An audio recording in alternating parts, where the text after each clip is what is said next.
If you've ever been punched in the chest by a text preview, welcome to the club. It started on a Tuesday, the kind of ordinary morning that makes betrayal taste extra bitter. I was rushing out the door for a client meeting, balancing a protein bar between my teeth and trying to locate the car keys that my husband, Adam, always insists I misplace. His phone was buzzing on the kitchen counter, face up, unlocked. A rare sight considering he usually guards it like it's a state secret. And then it lit up. Can't wait for Saturday. Miss the way you used to hold me after. Madison. I froze. Madison. His ex-wife. The one he claimed was a closed chapter. The one who sent him long emails during our first year of marriage, signing off with, "Just trying to co-parent like adults." They don't even have kids, so what the hell were they co-parenting? Nostalgia? For a moment, I just stood there, not breathing, not blinking. Like my body had gone into emergency power-saving mode. He was in the shower upstairs, humming some god-awful classic rock song, like he was auditioning for a tribute band. While downstairs, his present wife was staring at a message from his past, like a ghost had just texted her. I didn't unlock the phone. Didn't need to. That one message said enough. I took a screenshot with my own phone. Dated, time-stamped, crystal clear. Then I put his phone back exactly where it was, and I went to my meeting. Yes, I stood in front of a boardroom of venture capitalists and pitched a startup's financial strategy like my world wasn't unraveling at the molecular level. That's who I am. I compartmentalize. I analyze. And when it's time for revenge, I don't rage. I calculate. That night, I lay beside him in bed while he scrolled through his phone, probably deleting messages, clearing browser history, pretending to play Sudoku or some shit. I smiled at him, even kissed his cheek. He kissed me back like he always did, distracted, absent, hollow. And that's when I knew. I knew he thought he was getting away with it. Oh, Adam. Sweet, arrogant Adam. You were too stupid to delete the preview notification. And I was too smart to confront you without a plan. So I started to gather. I became a data-driven wife. Logged his screen time patterns. Used my old iPad still synced to his iCloud to see what he was searching late at night. Found a hidden photo album, titled Memories, full of old pictures with her, including some recent ones at a wine bar that I recognized as being 2 blocks from our house. He brought her into our neighborhood. You see, he didn't just cheat with an ex. He recycled a past that should have stayed buried and tried to live a double life under my roof, eating the dinner I cooked while texting her about the way she used to wear red lipstick just for him. And here's the twist that made my blood run cold. She wasn't some naive new fling. She was playing the long game too. I could tell from the way she wrote to him, like she was reclaiming territory, like she believed I was just a placeholder, a brief intermission before he came back to her. They thought they were the main characters. They forgot I write the ending. And I had just begun writing. Let me take you back. 2 months ago, Adam had told me he had a client strategy retreat at a cabin on Bainbridge Island. Said it was just him and a few execs from the firm, workshopping ideas, unplugging from tech, team synergy, or whatever other corporate cult phrase he was parroting that week. I remember asking, why does a bunch of investment advisors need a cabin in the woods? You're not exactly Bear Grylls. He just laughed and said, "It's the vibe, babe. Think tanks need peace and pine trees."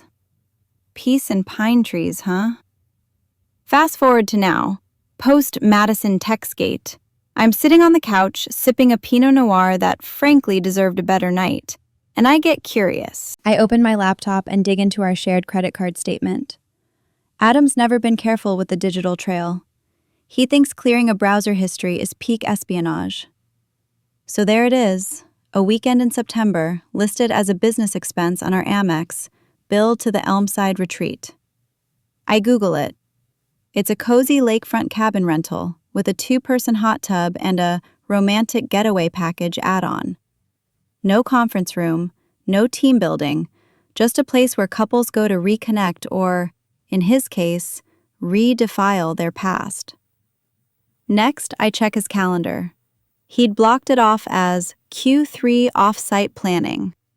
But in the iCloud album he forgot to fully delete from my synced iPad, there's a photo from that exact weekend.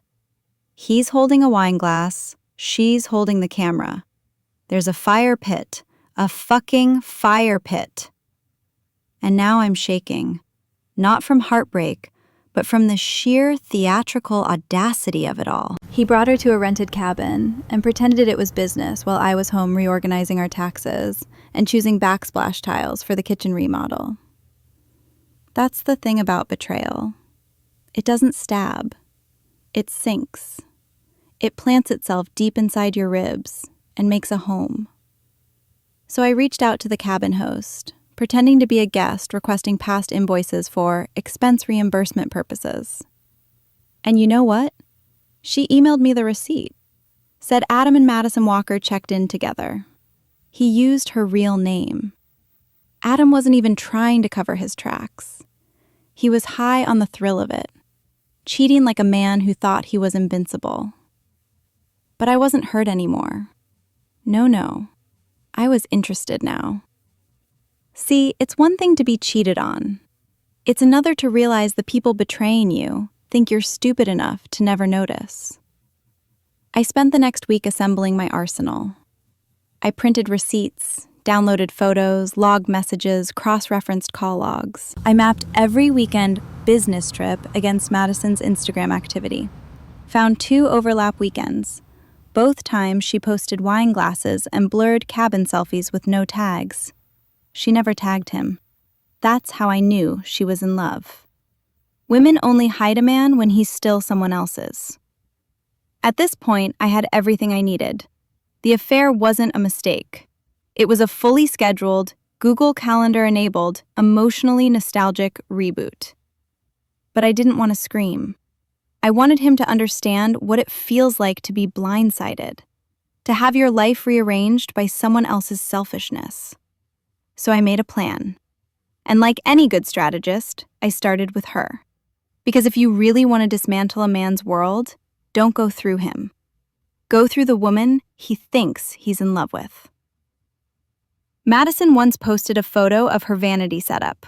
White marble, overpriced Glossier products, a pink neon sign that said, "You are art." I saved that post. Not because I liked it, but because I knew exactly where to send the first warning shot. 2 weeks after I confirmed the affair, I sent Madison a gift. Not flowers, not a threatening note, just a sleek, unbranded box with a blush pink ribbon. Something feminine, pretty, like something from a boutique skincare line or influencer PR package. Inside, a silver locket. No engraving, just 2 photos inside.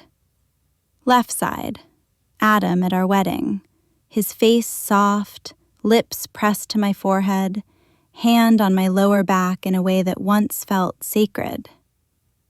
Right side, a screenshot of me, wearing the same necklace, from a photo he posted on our anniversary last year with the caption, "Still the luckiest guy alive." No note, no return address. Let her connect the dots. Let her wonder if I was watching, if I knew, if I was standing behind her in line at Trader Joe's, if I knew where she lived. I did, thanks to the DMV record I pulled with a friend's help. Legal-ish. Ethical? But here's the thing. I didn't want to threaten her. I wanted to shake her faith in him. Because cheaters don't just lie to their spouses. They lie to their side pieces, too. Madison believed she was the one. She thought she was special. But Adam? He was still playing both sides. Still coming home to me, asking what was for dinner like he hadn't been inside her 48 hours earlier. And nothing destabilizes a woman faster than realizing the man she is risking her dignity for is still kissing his wife goodnight. The package landed on the Thursday. She didn't post anything for 3 days after that. Not a single story, which, for a woman who documents her cappuccinos, was the digital equivalent of a full breakdown. On Monday, she posted a meme, something like, "You think you know someone," with a shattered heart emoji and a crying face. Captionless, obvious, weak. Meanwhile, I acted like nothing happened. I woke up next to Adam, kissed him on the cheek, packed his lunch like I hadn't just detonated a grenade in his little side romance sandbox. That weekend he got weird. He checked his phone more, got distracted during dinner, tried to initiate sex for the first time in weeks, like he needed to prove something. I said no and smiled while I said it. "Everything okay?" he asked, mid-chew during brunch. "Yeah," I said. "I'm just a little tired. Work stuff." He nodded, nervous. Good. Then Madison went quiet, like she'd gone dark online. I know because I kept a burner Instagram account just to watch her stories, and they were gone. The account went private. Something was happening, and Adam started noticing. "Have you heard from anyone weird lately?" he asked while brushing his teeth.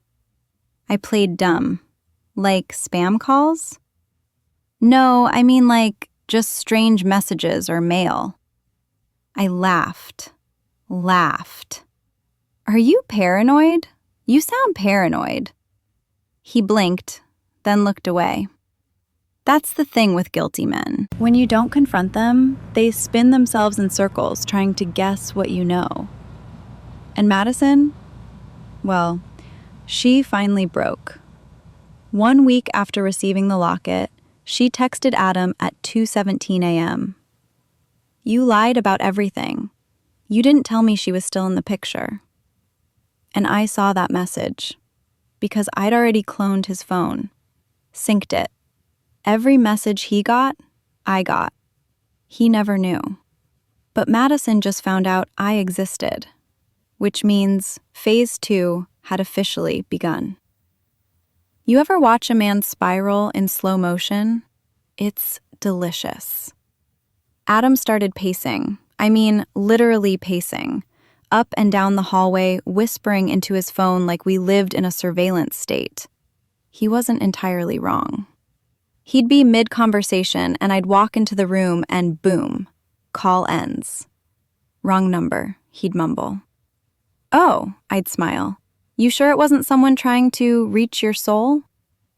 That's when the messages started. Not to him, to me. First, an unknown number texted, "You deserve better. Just so you know, he's not who you think he is." I sat there, blinking at my screen like I'd just gotten a text from a ghost who knew how to weaponize empathy. I replied, "Oh, honey, I know exactly who he is, but I appreciate the sentiment." No response. Then 2 days later, a DM to my burner account from a brand new profile. No posts, no followers, just the name truth_hurts_XO. Why stay with someone who lies to both of us? Both of us. So Madison figured it out. Now she was fishing, trying to confirm who I was, probably scrolling through his tagged photos looking for a match. I kept my social media locked down years ago, mostly because Adam once said he liked how private I was. That should have been the first red flag. Cheaters love women who don't document their lives. But here's where it got really interesting. Adam stopped logging into our joint bank account. I checked the history. 0 access from his IP in over a week. You know why? Because he opened a new one. Under a different name, at a different bank. I found it by accident. He left a receipt in his coat pocket like a goddamn amateur. The bank logo was unfamiliar, so I called the customer service line, pretended to be a new client, and asked what services they offered. That's how I learned they specialize in discreet couples and business partners. Translation? Side piece starter kits. This man was not just cheating. He was relocating his finances. Quietly. Which means he was preparing for something. Maybe a divorce. Maybe a new life. But he hadn't told me a damn thing. Which meant the game was still mine to play. So I sent a message back to the burner account. If you want to know what else he's lying about, meet me. No drama, just facts. The response came 6 hours later. Name the time. So I did. Tuesday, 5 p.m. The coffee shop 3 blocks from our house. The one Madison used to tag in her brunch photos like she was living her best post-divorce fantasy. She showed up in a beige trench coat like we were filming a spy movie. Big sunglasses, oversized scarf, dramatic energy like she expected me to throw coffee in her face. I didn't. I was calm, cool, dressed in all black. My version of emotional war paint. She sat across from me. Didn't say a word for 10 seconds. Then, "You're his wife." "I am." "You sent me the necklace." I took a sip of my tea. "Did you like it?" She blinked. "You're not what I expected." "Oh?" I tilted my head. "You thought I'd be crying?" She didn't answer. I leaned forward. "Let me guess. He told you I was cold, distant, obsessed with work. That we were basically roommates, just waiting for the paperwork to catch up." Madison looked down. "Sound familiar?" I asked. "Yeah," she whispered. I nodded. They always recycle the script. Then I pulled out a folder. Printed screenshots, photos, financial documents, cabin receipts, call logs. And I slid them across the table. "This is everything I know," I said. "And it's just the beginning." She stared at the folder like it was a bomb. "Why show me this?" she asked. "Because I don't need revenge," I said, standing. "I need an audience." I left her there, stunned, folder in hand, mind unraveling. And as I walked away, my phone buzzed, a text from Adam. "Hey babe, dinner tonight? I miss you." Oh baby, you're about to miss a lot more than dinner. Madison texted me 2 hours after we met. "I had no idea he was still living with you." To which I replied, "I had no idea you thought he'd left." Mutual delusion. Beautiful, really. But here's where things got interesting. Instead of getting defensive, Madison got furious. Not at me, at him. "I broke up with someone for him," she told me later that night over a shared bottle of wine on my patio. "I believed every word he said about you, about how he was trapped and unseen and just needed time." I nodded. I'd heard all of it before. Men like Adam use love like a weapon, and they count on us, never comparing notes. Madison looked at me, wine glass trembling slightly in her hand.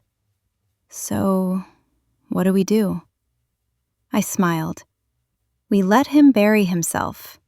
You just have to play along a little longer." And just like that, we were partners. Not friends, let's not get romantic, but there's a special kind of alliance forged between two women who realize they've been loving the same liar. It's not sisterhood, it's strategy. The plan was simple. Adam had a work dinner the following Friday. Madison would accidentally run into him there, flirt, suggest a private drink afterward. He'd take the bait, because of course he would. He's a man who thinks loyalty is optional, but ego is sacred. Meanwhile, I'd be at home preparing. And by preparing, I mean I'd already installed the hidden camera in the study, the one he uses to take calls, synced it to my laptop, invited 2 of his closest friends over for an impromptu wine night. And yes, I invited his mother too, the woman who once told me I was the best thing that ever happened to her son. "You always keep him grounded," she'd said once, sipping Chardonnay. "Without you, he floats too close to chaos." Ha, if only she knew. The stage was set. Friday arrived like a loaded gun. Madison played her part perfectly. She showed up at the restaurant wearing the exact shade of lipstick he once told me was too much for date night. Funny how that same red looked so good on someone else's collar. She texted me updates. "He just ordered the Pinot. He thinks I'm mad about the locket. He has no idea I met you." Perfect. I texted back, "Get him to come to the house. One last talk. Tell him you want closure." She replied with a thumbs up emoji, a gesture that suddenly felt like a battle flag. Meanwhile, back at our house, I had set the wine, lit candles, and turned on a Spotify playlist called Smooth Chill. The irony almost broke me. Adam's friends arrived first, Josh and Neil. Both of them oblivious. Both of them half in love with their own reflections. "Where's Adam?" Josh asked, pouring himself a full glass like he'd paid for it. "On his way," I smiled. "He had to drop something off first." Then came his mother. She hugged me like I was still her daughter-in-law. I let her. She looked around and said, "Is this a surprise for him?" I smiled. "Oh, it's going to be." 8:44 p.m. I got the text. "He's coming, said he just needs to grab a sweater from home." Of course he did. Always needs something from my house, even when he's about to destroy it. I took a deep breath, poured myself a glass, told everyone to wait in the living room. Then I went to the study and hit record on the laptop. He walked in at 9:01 p.m., bag over his shoulder, no idea. "Hey babe," he called out. "You home?" I stepped into the hallway. "Surprise!" He froze. Eyes flicked from me to the guests behind me. His mother, his two best friends, and Madison, stepping out from the side hallway like a ghost from every lie he's ever told. He opened his mouth, closed it, opened it again. Nothing. Madison was the first to speak. "So, which one of us were you planning to sleep with tonight?" His mother gasped. Josh muttered, "Oh shit." I just raised my glass and said, "Welcome home, Adam. We saved you a seat." Adam stood there, frozen in the doorway like someone had just handed him his own obituary. He looked from me to Madison to his mother, then back again, eyes darting like a lab rat in a maze made of secrets. "Can someone tell me what the hell is going on?" he asked, voice cracking. "Oh, you want clarity?" I said, raising an eyebrow. "That's adorable." Madison stepped forward, arms crossed. "You told me you were living alone, that your wife had moved out, that you were mourning the end of your marriage." His mother's eyes widened. "What is she talking about?" Adam stuttered, hands up like he was being arrested. "It's complicated." "No," I said. "Complicated is a parking ticket and a flat tire on the same day. This is betrayal, Adam. Plain and expensive." I clicked the remote in my hand. Behind me, the TV lit up with a split screen. One side, a photo of Adam and me at our anniversary dinner last year. The other, a screenshot of the cabin booking. His name and Madison's, clear as day. Neil let out a low whistle. Josh whispered, "Dude." His mother sank into the armchair, hands covering her mouth. And Adam? He just kept blinking. Like he thought if he stared long enough, he could reverse time. "You didn't think we'd compare notes," Madison said quietly. "She reached out to me," I added, after I sent her a little gift. Thought she deserved context. "You teamed up?" he spat, eyes full of rage now. "No, sweetheart," I said with a cool smile. "We simply refuse to be played anymore." He lunged toward me, not violently, just desperate, hands open like he was reaching for some version of the truth he could still control. I stepped back, and his mother stood up. "Adam," she said softly. I don't even know who you are right now. That hit him harder than anything else. You could see it.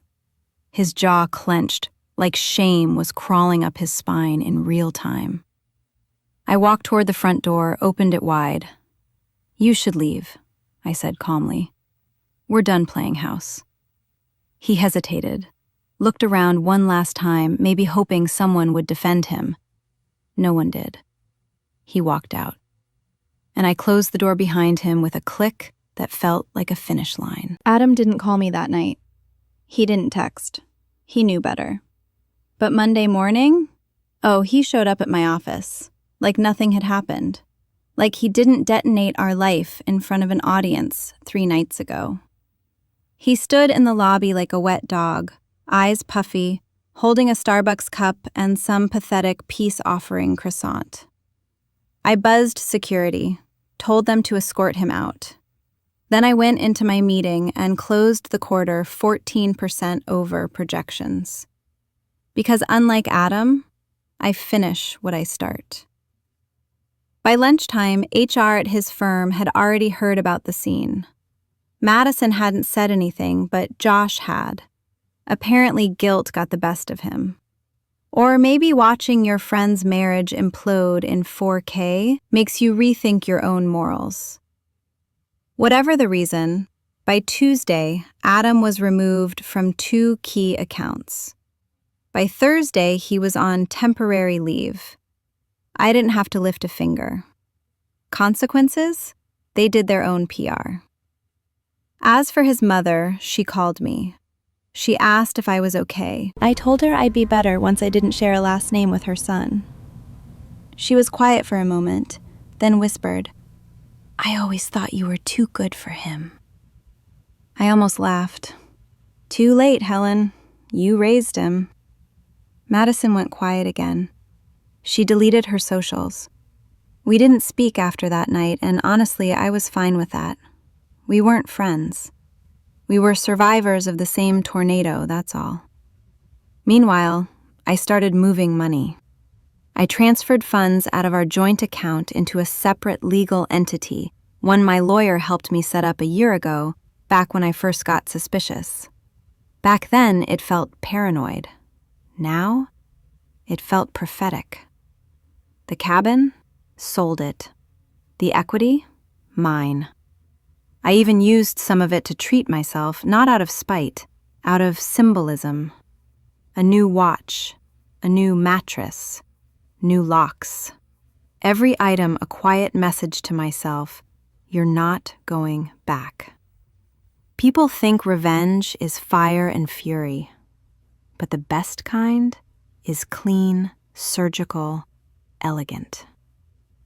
And Adam? He was bleeding from 1,000 paper cuts, each one inflicted by his own choices. The divorce papers were ready, neatly organized, ironclad, delivered to his new address, which, rumor had it, was his friend Neil's guest room. Nothing says midlife crisis like living out of a duffel bag surrounded by golf trophies and bad lighting. But I wasn't going to just serve him and walk away. No, he'd made a show of lying. I'd make a show of ending it. So along with the paperwork, I sent him a small box, same size as the one I sent Madison. Consistency, branding. I'm nothing if not on theme. Inside the box was a key, the spare house key he gave me when we first moved in together. It used to be tied to a leather fob, the one he called his favorite thing on earth right after we got engaged. I'd found it last week in the back of a drawer collecting dust, forgotten. I cut the leather in half with sewing scissors, tied it back around the key, included a note. Here's your freedom. Try not to lose it again.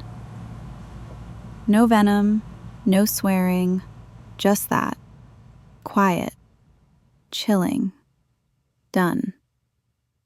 He didn't respond right away, but 2 days later I got a text. No name, just the number I knew too well. I didn't think it would end like this. I stared at it for a moment, not angry, not sad, just done. I typed, "That's because you thought I'd never end it at all." He never replied. He didn't sign the papers that week. He waited, tried to stall. But see, that's the thing. I'd already filed a motion for uncontested dissolution. He didn't have to sign. He just had to watch it happen without him. A lawyer served him the final notice on a Wednesday. By Friday, my last name was mine again, and so was my life. I thought it was over, the name change, the account split, the legal finale. But closure, it turns out, has a flair for the dramatic. It came 3 weeks later, on a rainy Sunday. I was home alone, wearing sweatpants, deep in a documentary about cult leaders, because healing looks different for everyone, when someone knocked on my door. Not buzzed, knocked. I peeked through the peephole. Adam. Hair unkempt, shirt wrinkled, holding nothing. Just standing there in the rain, like a deleted scene from some sad indie breakup film. I opened the door 2 inches, no more. "You shouldn't be here," I said. "I know," he murmured. I needed to say something. Not to fix it, just to say it." I didn't reply, just let the silence hang there. He continued. "You were right, about all of it, about me. I kept waiting for you to scream, to throw something, to collapse. But you never did, you just outplayed me." His voice cracked. "I underestimated you. I thought you'd never leave, that you'd keep putting up with it, that somehow I'd get away with everything because I'd always gotten away with it before." I stayed quiet. "You didn't just leave me, Harper. You exposed me." And there it was, the thing that cut him the most. Not the divorce, not Madison walking away, not the job unraveling or the couch surfing or the frozen accounts. It was the fact that I'd made him visible. To himself. To everyone else. To the reflection he'd avoided for years. He reached into his pocket, pulled out a folded piece of paper. "It's the key," he said softly. "You can keep it, burn it, throw it in the sound. I just didn't want it anymore." I took it, no expression. "Thanks," I said, "but I already changed the locks." He nodded. And for the first time in our entire relationship, Adam looked small. Not weak, just real. Stripped of the charm, the swagger, the excuses. Just a man who thought he was untouchable, and finally wasn't. I closed the door. No goodbye, no dramatic monologue, just a quiet, permanent click. 3 months later, I woke up to ocean air. Not metaphorically, literally. I'd moved out of the city, sold the old house, got myself a quiet little place on Whidbey Island. Cedar siding, tall windows, and a wraparound porch that gets the best golden hour light I've ever seen. The kind of place you buy when you're done performing for the world and finally ready to live in your own. My name was officially mine again. The divorce had been finalized, the paperwork filed, the accounts settled. Adam didn't fight me. Couldn't. He knew the longer it dragged, the more it would cost him, financially and reputationally. Turns out, HR departments don't love a man whose personal drama becomes office trivia. I got the house sale proceeds, I kept my car, I even kept our dog, though let's be honest, that dog always preferred me anyway. And Adam? Last I heard, he left Neil's guest room for a rental in Ballard, a 1-bedroom above a vape shop. He's still technically employed, but they shifted him to project-based consulting, which is corporate speak for, "We're waiting for you to quit so we don't have to fire you."